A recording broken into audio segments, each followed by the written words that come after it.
வேலூர் சிறை கைதியை வீட்டு வேலைக்கு பயன்படுத்திய விவகாரத்தில் ஜெயிலர் உள்ளிட்ட 4 காவலர்கள் சிபிசிஐடி அலுவலகத்தில் விசாரணைக்காக நேரில் ஆஜராகினர்.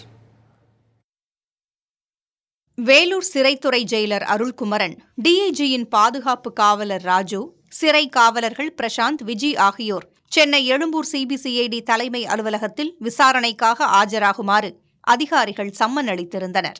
அதன் அடிப்படையில் 4 பேரும் காலை 10:30 மணியளவில் விசாரணைக்காக சிபிசிஐடி அலுவலகத்தில் ஆஜராகினர்.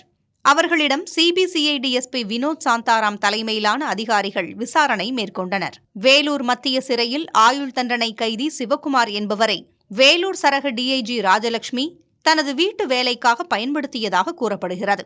அப்போது சிவக்குமார் பணம் திருடியதாக கூறி 3 மாதங்கள் சிறையில் வைத்து கொடுமைப்படுத்தியதாகவும் புகார் எழுந்தது.